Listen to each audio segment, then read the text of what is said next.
Hello gamers, I'm going to teach you more about Tekken today. You all are sleeping on this character Paul Phoenix. I think the most valuable asset you can have in Tekken 8 is knowing how to mix up your opponent effectively, but I feel like most Paul players aren't really understanding how to really get to Paul's sauce. But today I'm going to put you all on game. So let me talk about Paul Phoenix here. So Paul Phoenix excels when he's able to get control of the neutral timings, and he needs a lot of space in neutral to do that. Preferably he wants to be somewhere out here at the tip range of his best potes that counter hit launch and do massive damage. Getting to there isn't really that easy. Paul needs to make space, and while Paul has a lot of armor moves like this and like this, those aren't really safe options to keep chucking out against an opponent who knows how to punish them. Paul doesn't really have that quick of options to do either. Paul's down for one is 14 frames. Usually most down for ones are 13 frames and they're -1, but Paul's is 14 frames and -2. Paul also has a shoulder he can do, and it's a 12 frame mid, but it's also launch punishable if your opponent's looking for it. Paul really gets smothered a lot by a lot of quick characters, including Law. Paul's down forward 1 does have a string attached to it, down forward 1-1-2. And if you catch someone trying to mash after your down forward 1, you can finish the entire string and get a follow-up that does 56 damage. But just using the down forward 1 itself isn't enough. You need to start using Paul's down forward 1 in the sway. Paul's down forward 1 sway is +3 on block. This move right here is really how he starts to mix people up. The first thing you need to know about Paul's sway is there's a proximity effect within the move. So that means the closer you are to the other person, the further Paul's sway goes. So when I'm at around range 2, Paul's sway goes further back, like this. When I'm out here, Paul's sway doesn't really go really far. But as soon as I get really close to Law like this, the sway goes even further. So it allows Paul to create space immediately. Now let's talk about the options he has from sway, because the moves from sway is really what makes people really want to block. Paul's quarter circle back 4 is a homing high counter hit launcher, and it's +1 on block. If you get sniped by this move, Paul is going to deal a lot of damage. Only on counter hit though. Paul's sway 2 is a heat engager, safe mid, and it also knocks down while you're not in heat mode, but he can make this +1 block. Like I said, in heat mode, it's also a launcher. Paul's quarter circle back 1 is also a counter hit launcher, but it's a safe knockdown mid that gives you a free guaranteed hit. And on counter hit, it also gives you a full combo.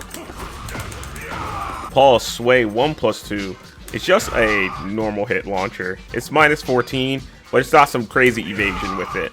It'll body your jab. Paul's sway 3 is a low poke, but it's also a counter hit launcher. If you get snagged by the first hit on counter hit, it's also a counter hit launcher. While the first hit of this low is launch punishable, he can do the second hit and counter hit you for attempting to punish it if he didn't get the counter hit. And even if he does finish into the second hit, it's still a launcher. And if you try to punish the first hit too fast, it does a lot of damage. The second hit is punishable too, but there's a high mix-up at the end of it, so you probably wouldn't want to punish it, or it's making your opponent think about if they should do anything about this. Now that we know his options from sway, how do we actually use it with down forward 1 to mix people up? Well, here's how you actually mix people up with this move right here. I recorded the bot to mash Law's fastest option back at me, which is jab. So if you do down forward 1 sway back, jab whiffs. Also, the low will beat the jab. If we really think Law is going to jab after a down forward 1, we can just finish the entire string. Now there's one thing I forgot to mention to you. Paul can actually go into his new stance, deep dive, by hitting down forward when he goes into his sway, and it will high crush. So you can actually beat jabs by going into this stance right here too. Law mashing jab will beat the mid. Law mashing jab will also beat the high, and Law mashing jab will also beat me doing down forward 1 again. But if we go into this deep dive stance, then we can poke him for way more damage than what the jab just did. Now, why exactly is this so strong? Paul's down forward 1 is limiting your options. If anybody does anything that is 12 frames slower, they're going to get counter hit by this high, or hit by the mid heat engager. They won't get counter hit by the low. I can't do the mid counter hit launcher either, but I can also sway out of range of his down forward 1. Now this situation is super in Paul's favor, because if I guess that he's going to do a move that's slower than 12 frames, and I go for the high, I only get jabbed. I don't really lose that much. But if I just let the whole string rip like this, and he jabbed, I get 56 damage. And it's scary to want to jab back in the first place because he's got a high evading mid launcher. And if I do anything slower than 12 frames, I get counter hit. Well, you probably started asking the question, Landon, what if we just block? And that's not really a bad question to ask. Doing a sidestep right block versus a sway stance isn't really too bad of an option, especially if your character has a really good sidestep.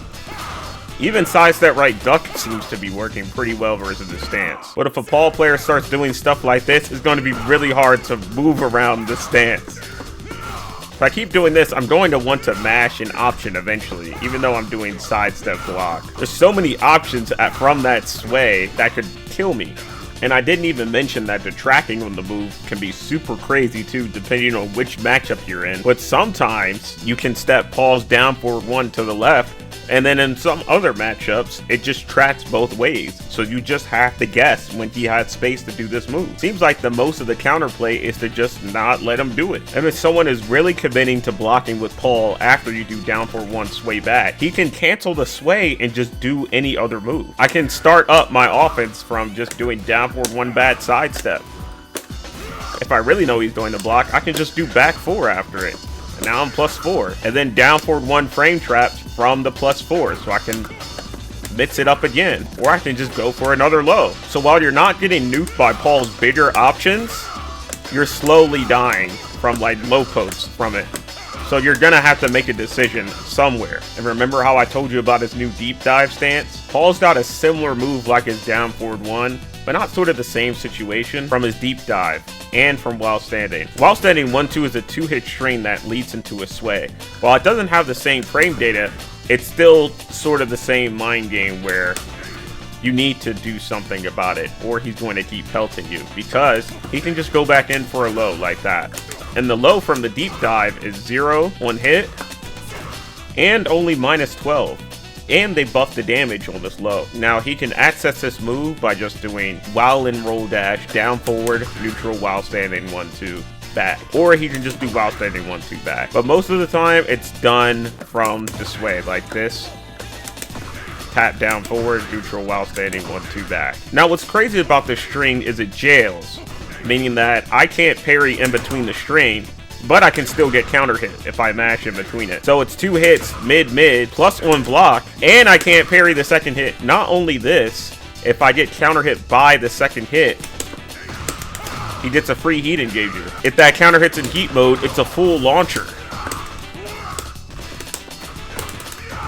He can even get forward 2 from this if you know how to do the link. So yeah, Paul can really mix you up from that string. The distance you usually want to stay at versus Paul when you're fighting against him is right outside of his quarter circle back 4 range, because that's what he uses to space with the most, or out of his down forward 2 range so you can whip punish it. But because Paul has this new deep dive stance where he can get to this mix-up from around this range, even if you're trying to space out Paul, he can threaten that stance from all the way over here. So I'm waiting for Paul to do his keep out moves, and then all of a sudden, now I'm in the same mix-up again. Just setting the Paul bot to just do this to me is like really scary, because I don't really know how exactly I want to respond to this stuff. It's limiting my options. And then once you get really good with doing the sway moves, you can actually cancel the sway into any move you want. So it's really just pick whichever move you want from down forward 1, and then at any time you can choose to say, hey, you attacked out of frame, you did something that wasn't a jab, and then you got counter hit. It kind of made Paul's neutral a lot scarier, knowing that he can pressure you with a mix-up from at any range if you get caught lacking. And this sway is just one part of Paul that I'm going to cover. He's still Paul Phoenix, and he still does a lot of damage with like most of his moves. When you really think about it, Paul is really just doing a poke and saying, now guess, off of it. Like, please throw something out. And then if you're not doing anything about it, he can really mix you. So you really have to respond with something that's not going to get you killed. I promise. You gotta start doing this shit. Look at the tracking. I don't know. What do you all think of Paul? Personally, I love that he has this new down forward 1 into deep dive while standing 1-2 and all these options after it. It makes Paul really fun, and it really makes him like really high APM. And I really like mix-ups. Let me know what you think down in the comments. Please like and subscribe. I'm trying to teach people about Tekken little by little every single day. Thank you for watching, and see you in the next video. Peace.